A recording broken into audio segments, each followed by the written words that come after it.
मैं बालकनी में खड़ा नीचे सड़क पर खेलते बच्चों को देख रहा था। तभी मेरे कानों में कुछ आवाजें आईं। पड़ोस के पार्क में कुछ लोग बैठे आपस में बातें कर रहे थे। मैं उनकी बातें सुनने लगा। वे 5 दोस्त थे और बारी-बारी से अपनी-अपनी कहानियां सुना रहे थे।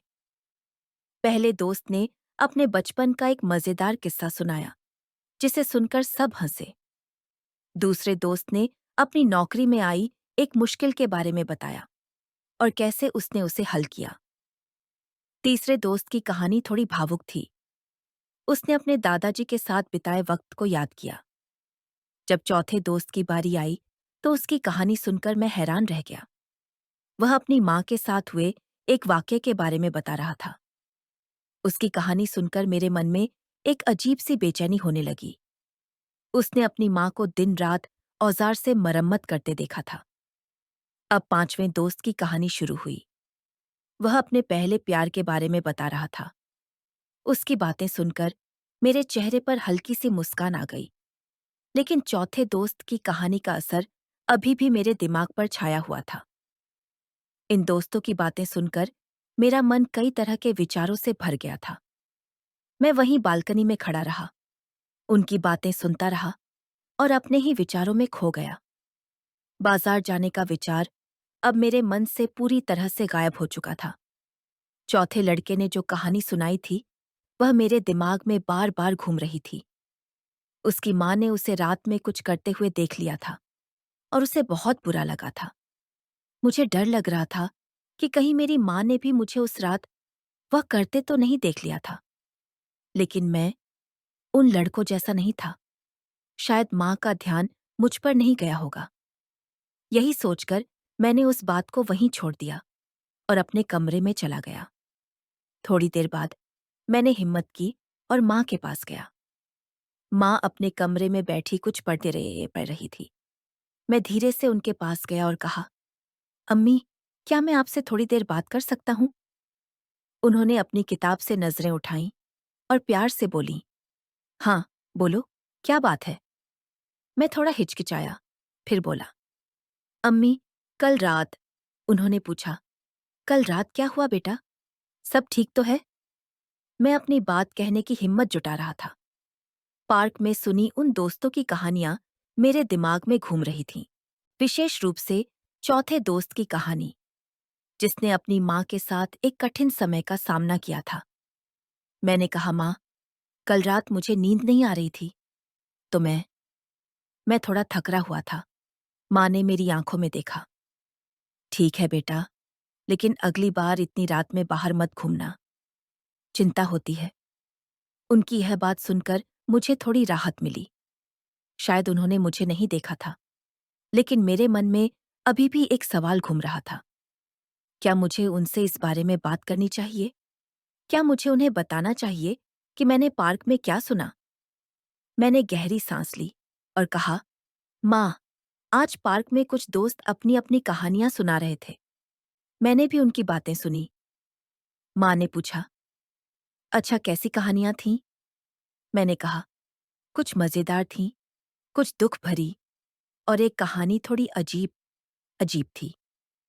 माँ ने मेरी तरफ ध्यान से देखा। अजीब कैसी अजीब कहानी थी?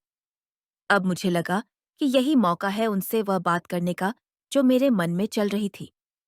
मैंने कहा, एक लड़के ने बताया कि उसकी माँ ने उसे रात में कुछ ऐसा करते हुए देख लिया था, जिससे माँ को बहुत बुरा लगा। माँ थोड़ी देर चुप रही, फिर धीरे से बोली, कभी-कभी ऐसा हो जाता है बेटा, बच्चे नासमझी में कुछ ऐसा कर जाते हैं, जिससे माँ-बाप को दुख होता है। उनकी इस बात से मुझे थोड़ी हिम्मत मिली। शायद वह मेरी बात समझ रही थीं। मैंने कहा, हाँ माँ, मुझे भी ऐसा लगता है। हमें हमेशा ऐसा कुछ नहीं करना चाहिए, जिससे आपको दुख हो। माँ ने मेरे हाथ पर हाथ रखा और प्यार से बोली, मुझे पता है बेटा, तुम अच्छे हो। उनकी यह बात सुनकर मेरे दिल को सुकून हुआ। मुझे लगा कि शायद उस रात जो भी हुआ हो, माँ ने मुझे माफ कर दिया है। लेकिन मेरे मन में अभी भी चौथे लड़के की कहानी का सवाल बाकी था। लेकिन मैं उन लड़कों जैसा नहीं था, इसलिए शायद हो सकता है माँ का ध्यान मुझ पर नहीं गया हो। यही सोचकर मैंने उस बात को वहीं छोड़ दिया। फिर थोड़ी देर आराम किया। उसके बाद मैंने थोड़ी बहुत हिम्मत की और धीरे से बिस्तर से उठा, मम्मी के पास गया। तब वह अपने काम में लगी हुई थी, इसलिए मैं बिना कोई आवाज किए धीरे धीरे उसके पास गया और पीछे से उसे पकड़ लिया। तभी वह घबरा गई और छुड़ाने की कोशिश करने लगी। मैं उसे पूरी ताकत से पकड़े रखने लगा, लेकिन वह बहुत जोर से हाथ पैर मारने लगी और मुझे धक्का देने लगी। हालांकि मैं बेकाबू हो गया था और मेरा अंग खड़ा हो गया था। तब माँ ने कहा, मुझे तो शर्म नहीं है, लेकिन तुम्हें शर्म आनी चाहिए। तुम क्या कर रही थी आईने के सामने? यह सुनकर वह बिल्कुल शांत हो गई और तुरंत बोली, क्या तुम्हें कुछ समझ आ रहा है? मैं तुम्हारी माँ हूँ। मैंने कहा, तो क्या हुआ? आखिर तुम एक औरत हो। अब मैंने मन में पक्का इरादा कर लिया था कि अगर माँ ने मेरा साथ नहीं दिया तो मैं उनसे नाराज हो जाऊंगा। आज तो उनसे बात करके ही रहूंगा। जो होगा देखा जाएगा। ऐसा सोचकर मैंने धीरे धीरे उनसे बात करना शुरू किया। अब मेरे मन में शैतान ने जगह बना ली थी।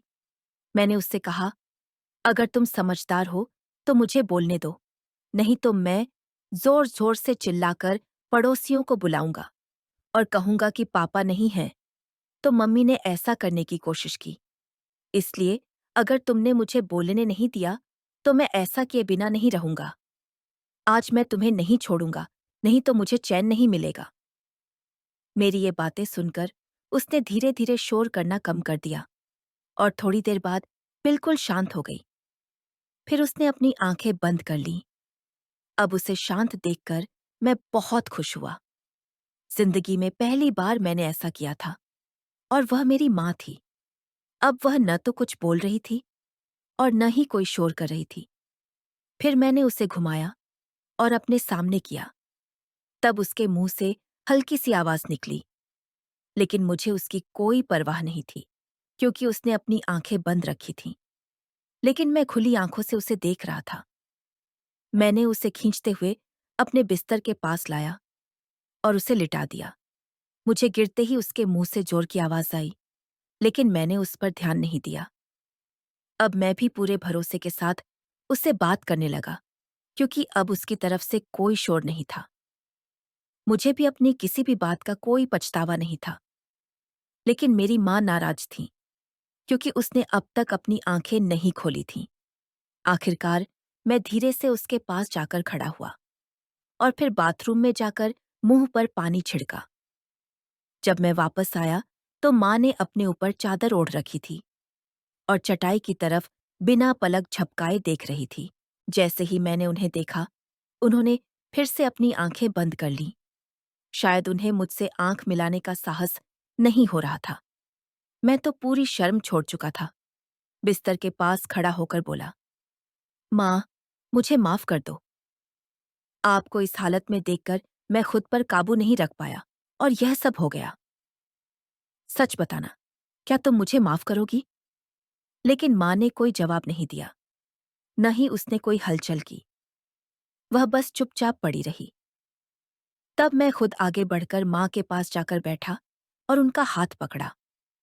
तब भी माँ ने कोई हलचल नहीं दी। तब मुझे लगा कि माँ बहुत गुस्से में है और मुझे माफ नहीं करेंगी। लेकिन फिर मैंने सोचा कि जो होना था वह हो चुका था। अब पछतावे का कोई फायदा नहीं था। मुझे लगा कि यही मौका है अपनी गलती सुधारने का। मैंने मन ही मन ठान लिया कि अब पीछे नहीं हटूंगा। तभी माँ ने अपनी आंखें खोली और मुझे गुस्से से देखा, लेकिन मैं उनकी नजरों से बचते हुए सोचने लगा कि अब नहीं तो कभी नहीं। मैंने अपनी बात कहनी शुरू की। जब मैं अपनी बात पूरी करके खड़ा हुआ तो माँ ने मेरी तरफ देखा भी नहीं। तब मुझे लगा था कि अब तो वे कुछ बोलेंगी, लेकिन उन्होंने अपनी साड़ी से अपना चेहरा छुपा लिया और धीरे धीरे रोने लगी। मुझे लगा कि थोड़ी देर रोकर वे शांत हो जाएंगी, लेकिन उनका रोना और तेज होता गया। अब मैं घबरा गया। मुझे डर लगा कि अगर पड़ोसी माँ को इस हालत में देखेंगे तो सब मुझ पर शक करेंगे। लोग सोचेंगे कि मैंने माँ को दुख दिया है और मुझे सजा दिलवाएंगे। अब मेरी घबराहट बढ़ गई। मैंने सोचा कि यह मैंने क्या कर दिया।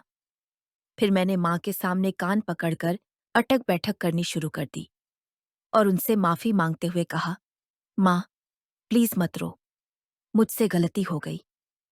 मैं दोबारा ऐसा कभी नहीं करूंगा। तुम जो सजा दोगी मैं मंजूर करूंगा, लेकिन प्लीज रोना बंद करो। मैं तुम्हारा बेटा हूं, हमारी इज्जत दांव पर लगी है। लेकिन माँ रोना बंद नहीं कर रही थी। मुझे समझ नहीं आया कि अब क्या करूं। आखिर में मैंने भी रोना और जोर जोर से चिल्लाना शुरू कर दिया। फिर मैंने घर के दरवाजे खोलकर छोड़ दिए। तब माँ यह सब देखकर घबरा गईं और तुरंत उठकर दरवाजे को अंदर से बंद कर दिया। शायद उन्हें अब मुझसे डर लगने लगा था। फिर मैंने कहा, माँ, मैं तुमसे हाथ जोड़कर माफी मांग रहा हूं। बताओ, मुझसे ऐसी क्या गलती हुई है कि तुम मुझे माफ नहीं कर सकती। माँ थोड़ा शांत हुई और बिस्तर पर जाकर बैठ गई। फिर उन्होंने मुझे पास बुलाकर कहा, अगर तुम वादा करो कि फिर कभी मुझसे ऊंची आवाज में बात नहीं करोगे, तभी मैं तुम्हें माफ करूंगी, वरना मैं सब कुछ तुम्हारे पापा को बता दूंगी। यह सुनकर मैं डर गया और चुपचाप खड़ा रह गया और अपना सिर हाँ में हिला दिया। तभी हम उठकर काम में मशगूल हो गए। माँ को शांत देखकर मैंने भी घर के काम में उनका हाथ बटाना शुरू कर दिया। अब मुझे अपनी गलती का एहसास था और शर्मिंदगी भी हो रही थी, लेकिन इस बात की खुशी भी थी कि मुझे माँ से अपनी बात कहने का मौका मिला। तब बाहर बारिश हो रही थी। मैंने माँ को बताया कि मैं काम से बाहर जा रहा हूँ, 1 घंटे में लौटूंगा, और बिना छाता लिए ही घर से निकल पड़ा। फिर मैं भीगता रहा और सुबह हुई। पूरी घटना के बारे में सोचता रहा। उस समय मेरे स्कूल के पेपर चल रहे थे, लेकिन उसकी मुझे कोई फिक्र नहीं थी। मैं सुबह की घटना से बहुत उदास था। मुझे बिल्कुल भी घर लौटने का मन नहीं हो रहा था। मेरा दिल कर रहा था कि बाहर ही घूमता रहूं। फिर दोपहर तक मैंने कुछ भी नहीं खाया और इधर-उधर यूं ही भटकता रहा। तब मैंने माँ को फोन भी नहीं किया, क्योंकि मुझे नहीं पता था कि माँ का गुस्सा कम हुआ या नहीं, क्योंकि उन्होंने मुझे कोई खबर नहीं दी थी। मैंने सोचा कि रात को देर से घर जाऊंगा ताकि माँ तब तक सो जाएं और मुझे उनसे बात करने की टेंशन न हो। सुबह जल्दी उठकर फिर से माँ से माफी मांग लूंगा, और अगर उन्होंने माफ नहीं किया तो बिना खाए सीधे स्कूल चला जाऊंगा। अब शाम के 5 बज चुके थे। दिन भर बहुत बारिश हुई थी, लेकिन अब धीरे धीरे काले बादल छाने लगे थे। ऐसा लग रहा था कि फिर से जोरदार बारिश होने वाली है। लेकिन अब मेरा पेट भूख से जोर जोर से आवाजें कर रहा था। लेकिन मैंने ठान लिया था कि जब तक माँ बिना किसी शर्त के मुझे माफ नहीं करेंगी, तब तक मैं कुछ नहीं खाऊंगा। मैं माँ से वादा नहीं करना चाहता था कि आगे से उनसे कभी ऊंची आवाज में बात नहीं करूंगा, क्योंकि मुझे लगा कि इससे मैं कभी खुलकर अपनी बात नहीं कह पाऊंगा। तभी आसमान में बादल गरजने लगे और तेज हवा चलने लगी। अचानक मेरे मोबाइल की घंटी बजी। मैंने सोचा कि माँ का ही फोन होगा, इसलिए मैंने फोन नहीं उठाया। मुझे लगा कि अगर मैं फोन नहीं उठाऊंगा तो माँ मेरी चिंता करेंगी और मुझे माफ कर देंगी। थोड़ी देर बाद बारिश तेज होने लगी और फिर से फोन आया। तब मैंने स्क्रीन देखी तो सच में माँ का ही फोन था, लेकिन मैंने फिर भी फोन नहीं उठाया। फिर माँ ने लगातार 4 से 5 बार फोन किया, लेकिन मैंने हर बार उनका फोन नजरअंदाज किया। फिर मैं पास के एक दुकान की छत के नीचे जाकर बारिश से बचने के लिए खड़ा हो गया। करीब 5 मिनट बाद फिर से फोन बजा। तब मैंने सोचा कि माँ को और थोड़ी देर परेशान होने दूं और फिर फोन उठाकर कहूंगा कि अगर वह मुझे माफ करेंगी, तभी मैं घर लौट आऊंगा। तब मुझे पूरा भरोसा था कि माँ आखिर में मुझे माफ ही कर देंगी। फिर मैं घर जाकर उनसे प्यार से बात करूंगा और उनका गुस्सा शांत कर दूंगा। तभी अचानक मेरा फोन फिर से बजा। इस बार पापा का फोन था। तब मैंने तुरंत फोन उठाया। फिर पापा ने पूछा, राज कहाँ है? तब मैंने झूठ बोला, पापा, मैं दोस्त के घर पर हूँ। पापा बोले, अरे मैं कब से तुम्हें और तुम्हारी माँ को भी फोन कर रहा हूं, तो फोन क्यों नहीं उठा रहा? तब मैंने बहाना बनाया, पापा बारिश की वजह से आवाज सुनाई नहीं दे रही है। तब पापा जोर से बोले, यहाँ हमारे घर के पास बहुत तेज बारिश हो रही है, बिजली भी चली गई है और सड़क पर पानी भर गया है। तुम्हारी माँ घर में अकेली है और बहुत घबरा रही है, तो जल्दी घर आ जाओ। लेकिन तब भी मैं अपनी जिद पर अड़ा रहा। मैंने मन ही मन सोचा कि जब तक माँ मुझे बिना किसी शर्त के माफ नहीं करेंगी, मैं घर नहीं जाऊंगा। इसलिए मैंने पापा से कहा और फोन काट दिया। फिर माँ का फोन आया। मैंने सोचा कि फोन उठाऊं या काट दूं, ताकि माँ को समझ में आए कि मेरा गुस्सा अब भी खत्म नहीं हुआ है और शायद इसी वजह से वह मुझे माफ कर देंगी। इसलिए मैंने माँ का फोन काट दिया। तभी उन्होंने फिर फोन किया, लेकिन मैंने दोबारा काट दिया। थोड़ी देर बाद फिर पापा का फोन आया। पापा गुस्से में बोले, राज, तुम अभी तक घर नहीं पहुंचे? कहाँ रुके हो? तुम्हारी माँ घर पर अकेली है और बहुत परेशान है। घर में अंधेरा है और उसे डर लग रहा है। जल्दी से घर पहुंचो और पहुंचते ही मुझे फोन करो। मैंने कहा, ठीक है पापा, और फोन काट दिया। पापा से बात करते वक्त माँ लगातार फोन कर रही थी। आखिरकार मैंने माँ का फोन उठाने का फैसला किया। तभी जैसे ही फोन उठाया, फिर मामा घबराई हुई आवाज में बोली, हेलो हेलो राज। फिर कहने लगी, जल्दी घर आ जाओ, यहाँ बहुत तेज बारिश हो रही है, बिजली भी चली गई है और मुझे बहुत डर लग रहा है। तब मैं चुप रहा, कुछ नहीं बोला, बस उनकी बात सुनता रहा। फिर माँ ने कहा, मुझे पता है तो क्यों चुप है? मैं भी सुबह की बात सोच रही थी और तभी से एक ही जगह बैठी हूँ। अगर तू चाहता है कि मैं तुझे माफ कर दूं, तो पहले वादा कर कि अब कभी मुझसे वह वाला काम नहीं करेगा। फिर भी मैंने कुछ नहीं कहा और फोन काट दिया। तब 2 मिनट बाद माँ ने फिर फोन किया। अब उनकी आवाज कमजोर और घबराई हुई थी। उन्होंने कहा, राज प्लीज, जल्दी घर आ जाओ, मुझे बहुत डर लग रहा है। मैंने कहा, ठीक है मैं आता हूँ, लेकिन तभी जब तुम मुझे बिना किसी शर्त के माफ करोगी। तब माँ कुछ देर चुप रही। मुझे लगा कि अब वह कुछ नहीं कहेंगी और फोन भी नहीं करेंगी। लेकिन थोड़ी देर बाद उनकी आवाज आई, ठीक है माफ किया, तो अब जल्दी घर आ जाओ।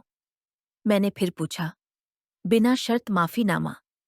बोली, हाँ बेटा, अब जल्दी आ जाओ। तब माँ के मुंह से यह सुनते ही मैं बहुत खुश हो गया। मेरी खुशी का ठिकाना नहीं रहा। मुझे ऐसा लगा जैसे पूरा आसमान मेरे लिए छोटा पड़ गया हो। फिर मैं तेज बारिश में भीगता हुआ घर की ओर भागा। बारिश तेज थी, रास्तों पर पानी भरा हुआ था और बिजली बंद थी, लेकिन मेरे दिल में खुशी और सुकून की रोशनी थी।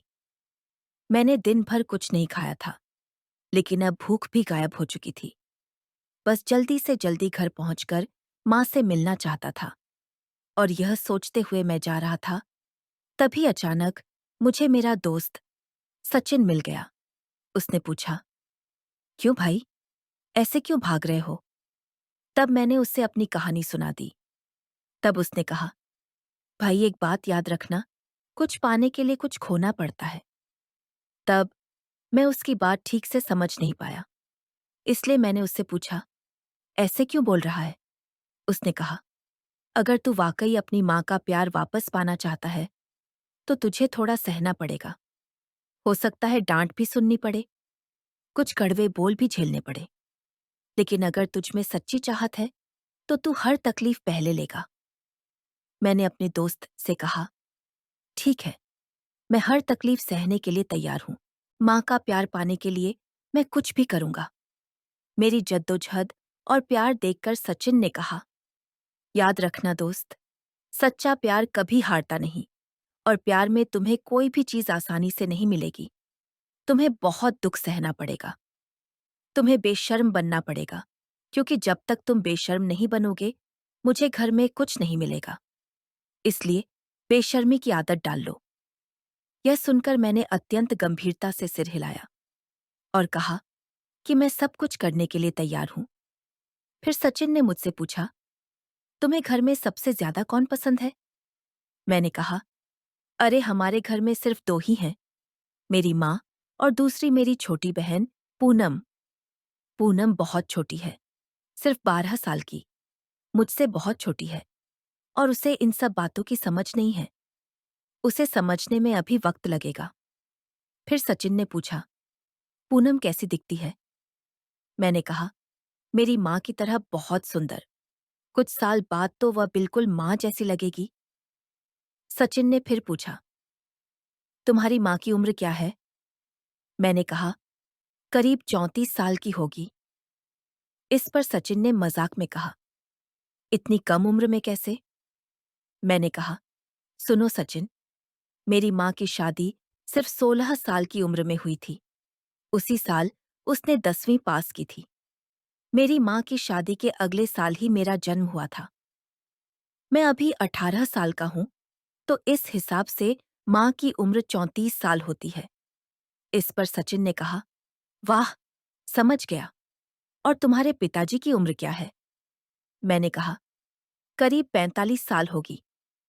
सचिन ने उंगलियों पर हिसाब लगाया और बोला, अच्छा, दोनों में काफी उम्र का अंतर है। फिर उसने पूछा, तुम्हारी माँ कैसी दिखती है? मैंने कहा, बहुत सुंदर। हमारे सारे रिश्तेदार कहते हैं कि माधुरी जैसी खूबसूरत और अच्छी औरत हमारे परिवार में कोई नहीं। उनका रंग गोरा, सुंदर चेहरा, काले घने बाल और बड़ी-बड़ी आंखें हैं।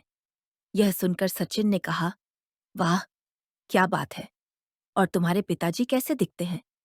मैंने कहा, उनका रंग काला है, मगर फिर भी ठीक ही दिखते हैं। फिर सचिन ने मेरे कंधे पर हाथ रखा और बोला, देखो राज, तुम्हारी बातों से साफ है कि तुम अपनी माँ से खुलकर बात कर सकते हो। उनकी उम्र सिर्फ 34 साल है। उनकी शादी जल्दी हो गई और तुम्हारे जल्दी पैदा होने से कम उम्र में माँ बन गई। लेकिन तुम्हारी माँ अभी जवान और खूबसूरत है। उन्हें अभी लंबा जीवन जीना है। वैसे भी औरत को 40 साल की उम्र के बाद कुछ तकलीफें कम होने लगती हैं। 50 साल की उम्र तक ठीक रहती है, लेकिन उसके बाद उसे अकेलापन महसूस होने लगता है। आगे सचिन ने कहा, अगर तुम अभी अपनी माँ से खुलकर बात करोगे, तो अगले 20 साल तक तुम दोनों को बहुत खुशी मिलेगी। रोज 1 घंटा भी काम करोगे, तो माँ को कभी बोरियत नहीं होगी और तुम्हें भी सुकून मिलेगा। तब सचिन की ये बातें सुनकर मैं हैरान हो गया और पूछा, तुम्हें इतना सब कैसे पता? तभी सचिन बोला, अरे, ये सब मुझे मेरी माँ ने सिखाया है और मैंने किताबों से भी बहुत कुछ सीखा है। इसलिए मैं हमेशा कहता हूँ कि तुम भी किताबें पढ़ा करो। तब मैंने मन में सोचा कि अगर मुझे माँ से मिलने का मौका मिले, तो मेरी सारी टेंशन दूर हो जाएगी और मैं अपनी बाकी जिंदगी घर में सुकून से बिता सकूंगा। तभी भी सचिन ने कहा, तुम्हारे लिए अपनी माँ से बात करना आसान होगा, क्योंकि उनकी उम्र ज्यादा नहीं है। इस उम्र में माँ से जितनी बात करोगे, उतनी कम होगी। लेकिन सवाल यह है कि तुम उनसे कैसे बात शुरू करोगे? फिर सचिन ने पूछा, क्या तुम्हारे पास उनकी कोई फोटो है? मैंने कहा, हाँ है, और तुरंत अपने पर्स से माँ की एक फोटो निकालकर उसे दिखा दी। सचिन ने फोटो हाथ में लिया और उसे ध्यान से देखने लगा। मैंने पूछा, क्या हुआ? ऐसे क्यों देख रहा है? सचिन बोला, यह फोटो कब की है? मैंने कहा, बस 2 हफ्ते पहले की है। तब सचिन ने फिर से पूछा, सच कह रहे हो ना? मैंने कहा, हाँ, यह सच है। फिर उसने फोटो दोनों हाथों में पकड़ा और कहा, राज, चलो इस पेड़ के नीचे बैठते हैं। फिर हम दोनों वहां बैठ गए। मैंने तब सचिन फोटो को देर तक देखता रहा और बोला, अरे यार, तू कितना नसीब वाला है। तेरी माँ कितनी सुंदर है। तुझे इसका अंदाजा भी है या नहीं? मैं तो ऐसी खूबसूरत औरत कभी नहीं देखी, फोटो में इतनी सुंदर लग रही है। तो असल में कितनी प्यारी होंगी तेरे पापा। सच में बहुत किस्मत वाले हैं, जिन्हें इतनी सुंदर बीवी मिली। मैं नहीं सोचता हूँ, जब उनकी शादी हुई होगी और तेरी माँ सिर्फ 16 साल की रही होगी, तब कितनी खूबसूरत दिखती होंगी। सचिन आगे बोला, मुझे माफ करे, याद में हर औरत में बस सुंदरता देखता हूं। प्लीज बुरा मत मानना। मैंने कहा, ठीक है, रहे सचिन, जैसा है वैसा ही अच्छा है। तुझे तेरी जोड़ी मिल गई है ना? तब सचिन ने कहा, अगर तुम दोनों साथ खड़े रहोगे तो लोग तुम्हें पति पत्नी समझ लेंगे, क्योंकि तुम्हारी लंबाई और शरीर की बनावट देखकर कोई नहीं कहेगा कि वह तुम्हारी माँ है। उसने आगे कहा, अरे यार, तुम्हारे घर में सोने की खान है और तुम लोहे की तलाश में भटक रहे थे। तुम्हारे पास इतनी बड़ी संपत्ति है और तुम बाहर भटक रहे थे। तब सचिन की बात सुनकर मुझे खुद पर गुस्सा आया। सच में, मैं कितना बेवकूफ था। बाहर सब कुछ ढूंढ रहा था, जबकि मेरे घर में ही सब कुछ था। अब सचिन की बातों ने मुझे पूरी तरह प्रभावित कर दिया था। सचिन की बातों ने मेरे दिल पर गहरा असर डाला था। मेरे अंदर एक नया जोश और हौसला जाग गया था। मेरा आत्मविश्वास पहले से कहीं ज्यादा बढ़ गया था। अब मुझे अपने ऊपर विश्वास होने लगा था। सचिन ने कहा, राज, अब मजीद समय बर्बाद मत करो। अगर तुमने पहले ही मुझे अपनी समस्या बताई होती तो मैं तुम्हारी बहुत पहले मदद कर चुका होता। अब मुझ पर भरोसा करो, मैं तुम्हारा मार्गदर्शन करूंगा। मैंने पूछा, यार, अब मुझे क्या करना चाहिए? सचिन बोला, अगर तुमने मेरी बातें ध्यान से सुनी हैं और वैसा ही किया जैसा मैं कहता हूं, तो तुम्हें सिर्फ 10 से 12 दिन में अपनी मंजिल मिल जाएगी। मुझे पता है कि तुम अपने पिता से बहुत डरते हो, है ना? मैंने कहा, हाँ, सही कहा। फिर उसने पूछा, क्या तुम अपनी माँ से भी डरते हो? मैंने जवाब दिया, नहीं, माँ से नहीं डरता।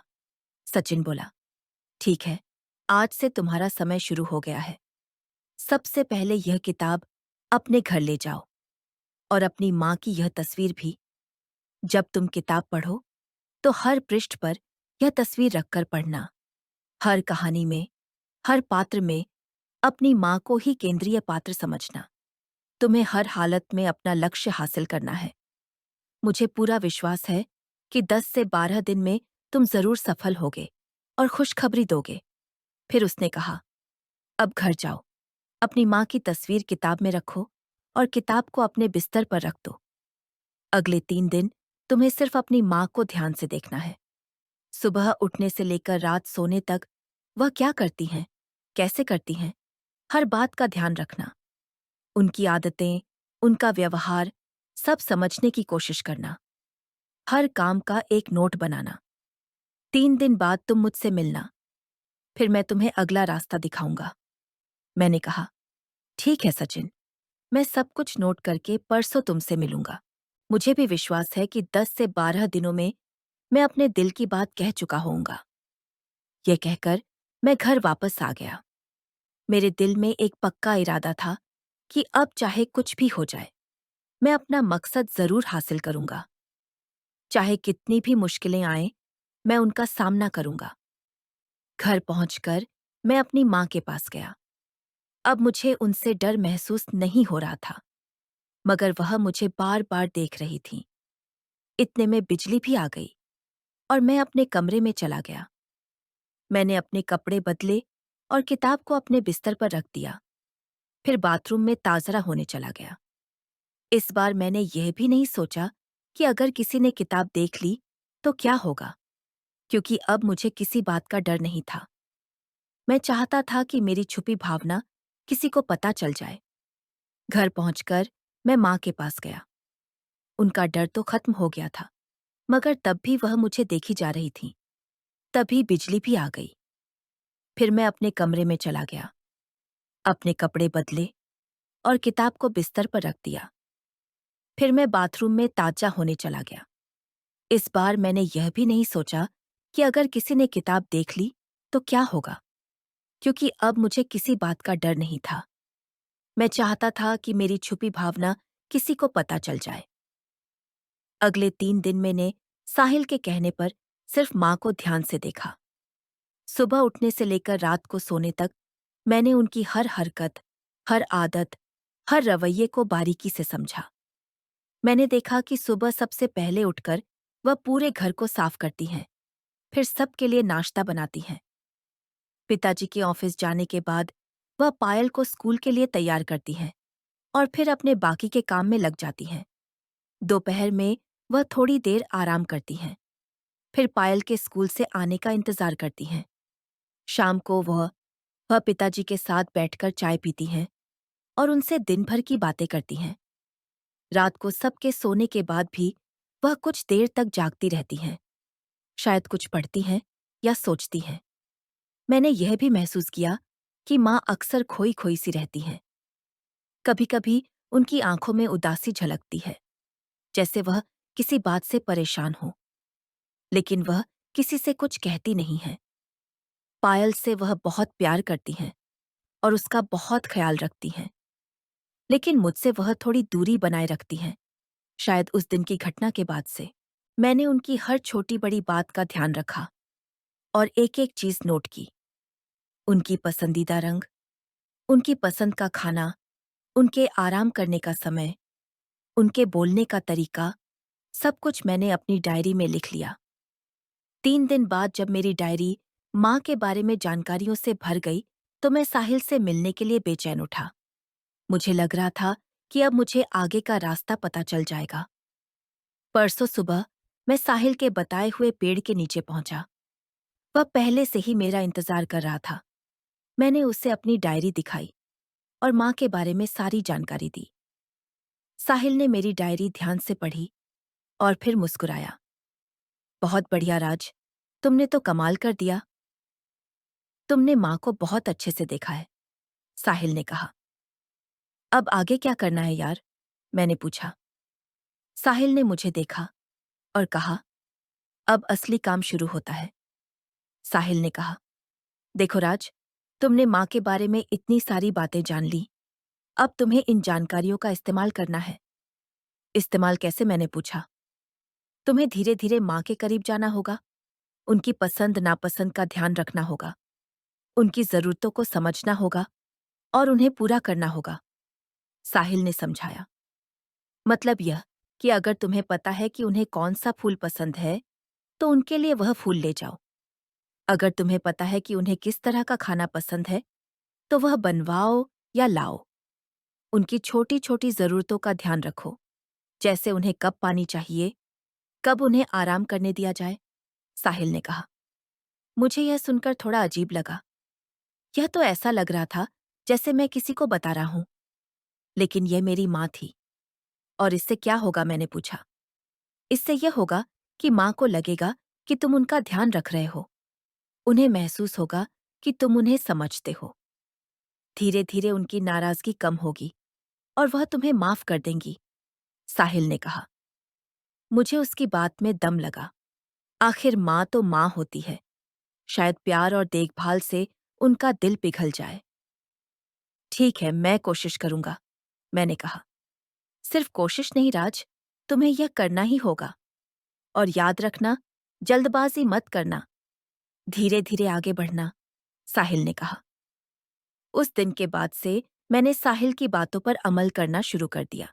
मुझे पता था कि माँ को गुलाब के फूल बहुत पसंद हैं, इसलिए मैंने बाजार से उनके लिए लाल गुलाब खरीदे और घर ले जाकर उन्हें दिया।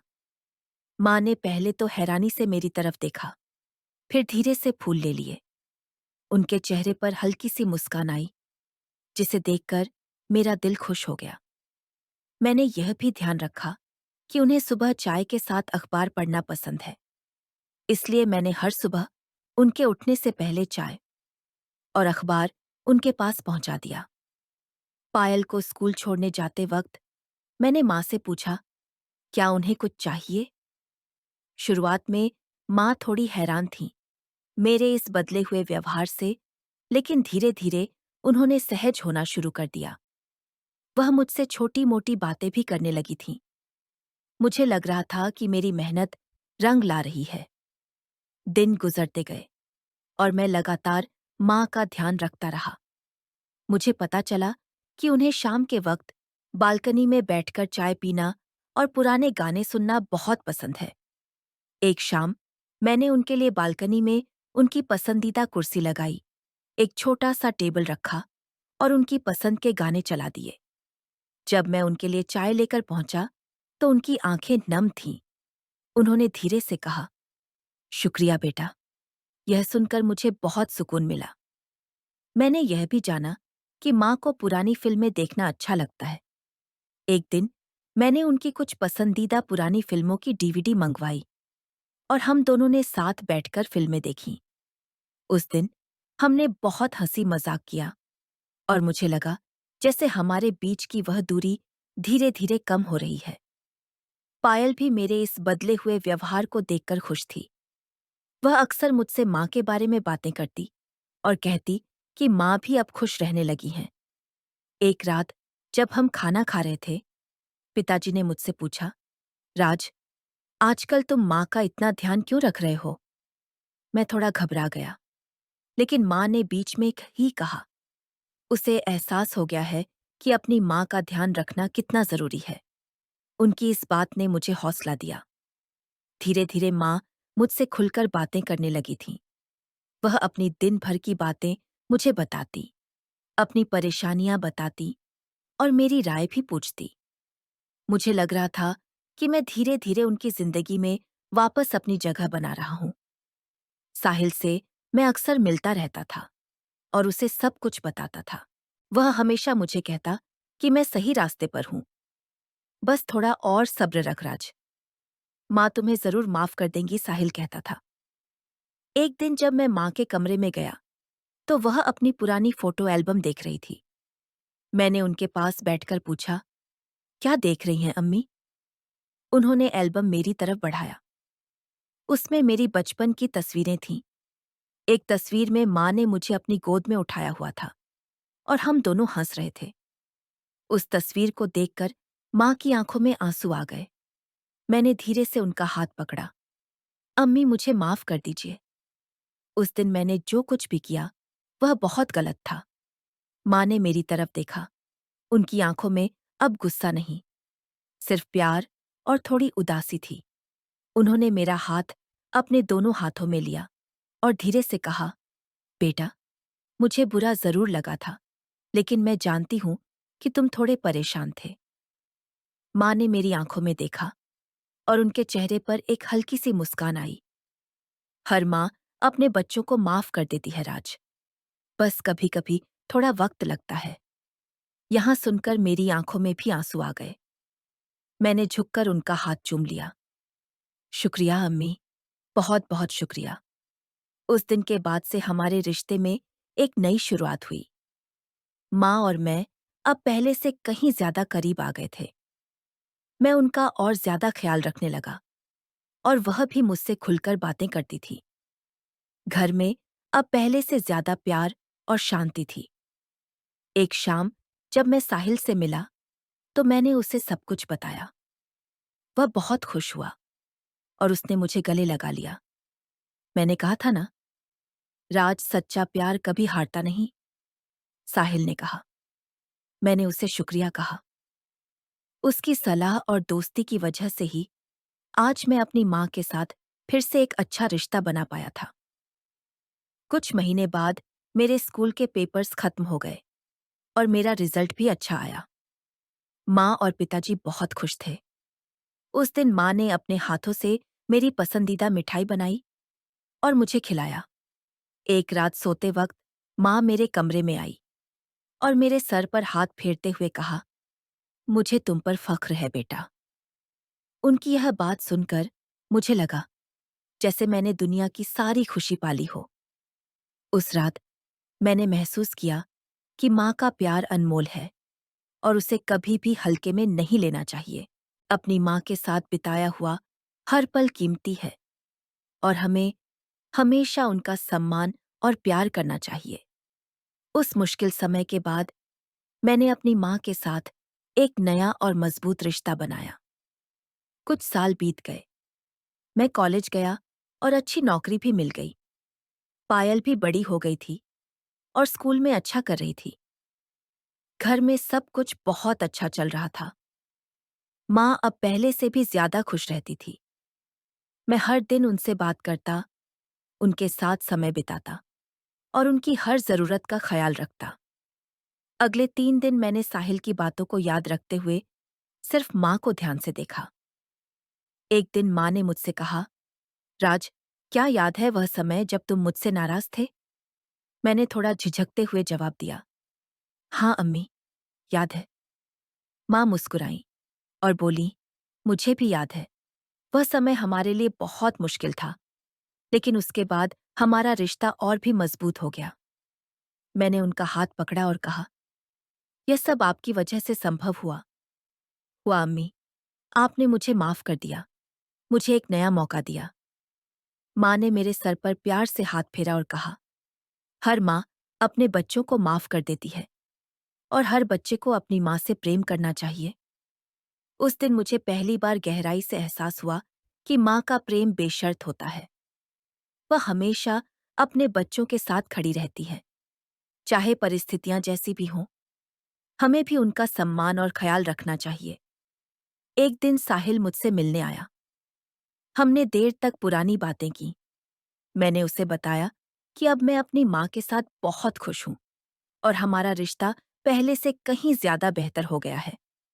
साहिल ने मुस्कुराकर कहा, मुझे पहले से पता था कि सब ठीक हो जाएगा। माँ का प्रेम सबसे बड़ा होता है। मैंने उसका धन्यवाद किया। उसकी दोस्ती और सलाह ने मेरी जिंदगी बदल दी थी।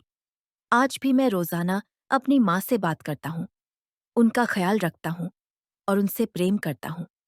मुझे विश्वास है कि उनका प्यार हमेशा मेरे साथ रहेगा और मैं भी हमेशा उनके साथ एक अच्छे बेटे की तरह रहूंगा।